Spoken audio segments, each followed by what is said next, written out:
दा आंनि खन्थाइखौ आर'नि नोंसोर बेसेदि हारि माहायारि सिबियारि दिनैसिम गोबां गोबां सान जालांबाय जाय समाव 1974 मायथाइयाव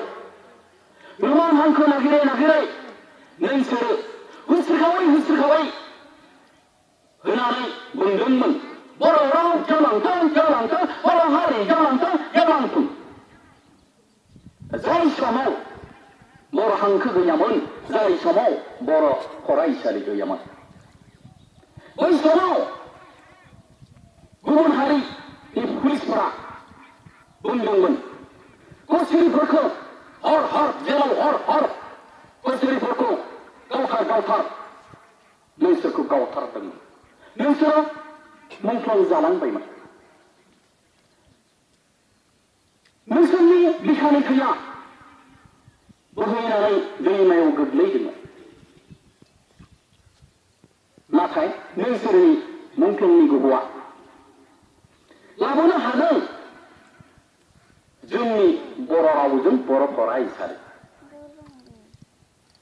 हे मुंख्लं नोंसोरखौ अरायसम आखाइ खबजबै हाजार कौटि खुलुमनायजों बावहरगोन बे खन्थाइया एसेनोसै बेवहाय खोनासंनाय जायाखै थाब फैनानै नैबे ब्रैथि हाबाफारि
बिरोगिरि बिथांखौ फंनैसो बाथ्रा लाखिनो थाखाय खावलायदों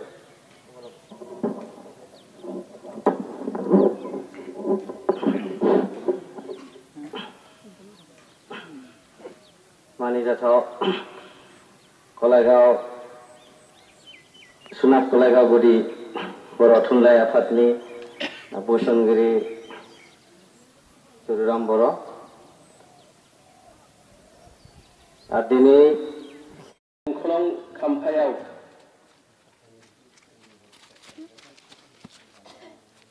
आलारि बाथि सावनो थाखाय हेफाजाब होनाय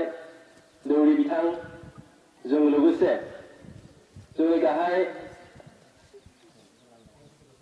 आलारि बाथि सावनाय सावगिरि बिथां आरो मानिजाथाव रायजो राजा नोंथांमोन जों नैथि हाबाफारि मुंख्लं खाम्फायाव आलारि बाथि फोजोंनाय आरो बिबार बावनाय बेखौ सामलायनो थाखाय जोंनि बे ओनसोलनिनो सासे गोख्रों मावथि बिथां जों लोगोसे सारें गुदि जनता फरायसालिनि गाहाय फोरोंगिरि बिथांखौ जों लिंहरनाय जादोंमोन बिथाङा जोंनि गेजेराव दङ बिथाङा सफैबाय बिथांखौ सिनायथि होनायजों लोगोसे जों बरायनो सानदों बिथांनो जाहैबाय मानिजाथाव धनजित बर' बिथांखौ जों सिनायथि होनो थाखाय खावलायबाय आरो लोगो लोगो गांसे आर'नाइजों बरायनाय जाबाय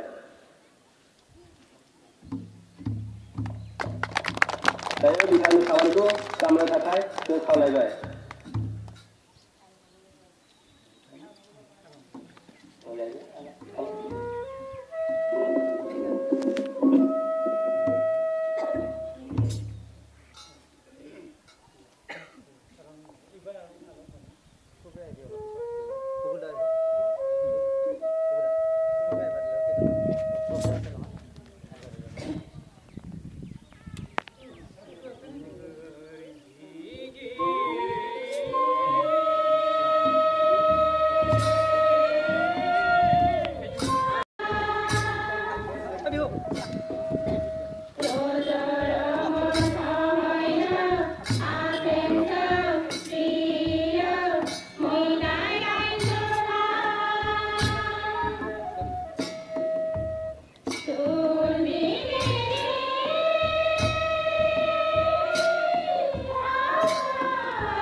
इसोरनि खाथियाव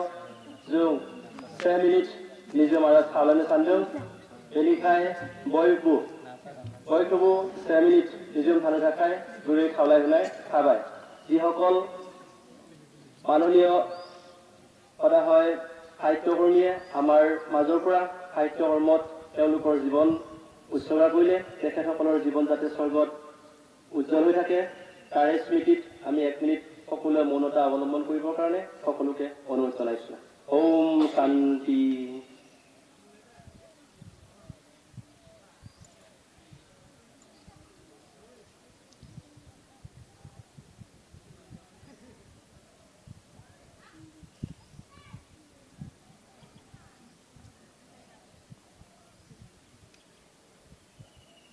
जाबाय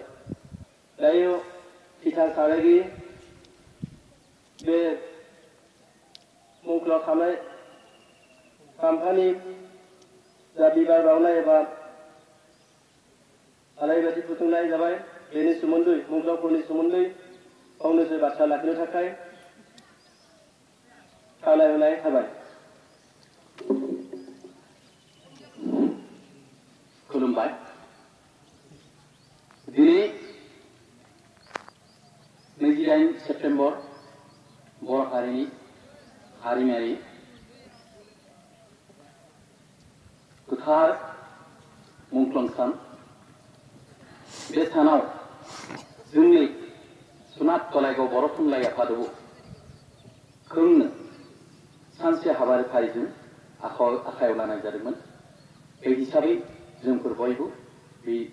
सोनाब गलायगाव ओनसोलनिफ्राय नुजाथिहोनो हानानै बे सेथि हाबाफारियाव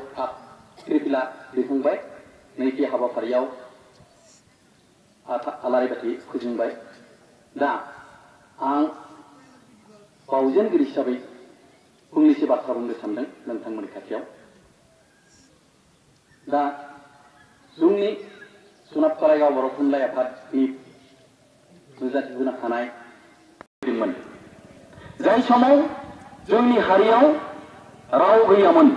हांखो गैयामोन बर' फरायसालि गैयामोन बै समाव बिथांमोना मा खालामदोंमोन बै सरकारनि खाथियाव आरज बिलाइ होनानै खावलायदों जे जोंनि बर' हारिखौ रमान स्क्रिप्ट रमान हांखो नांगौ जाहाथे जोङो इयुनाव बर' फरायसालियाव बर' हांखो बाहायनो हागोन आरो बर' फरायसालि खालायनो हागोन नाथाय बै समनि सरकारा बिथांमोननि खावलायनायखौ लाबोनो हायाखैमोन बेनिखायनो जोंनि बर' सिबियारि बर' हारि मोजां मोननाय बिथांमोना समाजावरनाय खालायनाय जादोंमोन बिथांमोना समाजावरनायाव आसामनि बुहुमखौ सोरगिदिं सोरखार थानाय मानसिखौ लानानै बुंदोंमोन बर' राव गेवलांथों गेवलांथों बर' हारि गेवलांथों गेवलांथों ओरैबायदि बै समनि सरकारखौ माबा खालामदोंमोन बिथांमोना सह्य खालामनो हायाखैमोन बेनिखायनो बिथांमोना बुंदोंमोन এই কচেৰিফোৰা মা খাইলে পঢ়া বংগ অসমীয়া বংগী এই কচেৰিহঁতে কি কৰি আছে এই কচেৰিবিলাকক দমন কৰিব লাগে बर' बुंनि कचेरिफोर बुथार कचेरिफोरखौ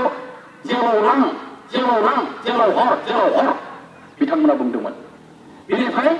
बे पुलिसफोराबो गुबुन हारिनि मानसिमोन बिथांमोना मा खालामदोंमोन जोंनि राव सिबियारि बर' हारि सिबियारि बिथांमोनखौ जियाव लांदोंमोन आरो जियाव लांनानै बिथांमोनखौ मा खालामदोंमोन बुथारदोंमोन गुलि गावथारदोंमोन बे हिसाबै जोंनि बिथांमोननि गेजेराव गुलि बुथारनाय मानसिनि गेजेराव सुबुंमोननि गेजेराव हिलेन गायदे बर' शिब बर' ओरैबायदि सा 19 सुबुं थैदोंमोन एबा बुथार जादोंमोन आरो मा जादोंमोन बिथांमोनासो जाबाय दिनैनि मुंख्लं बिथांमोननि मुंख्लंखौ दिनै फालिगासिनो दं दा आलारि बाथि फोजोंबाय आरो बिबार बावबाय बिनि अनगायैबो आरो मोनसे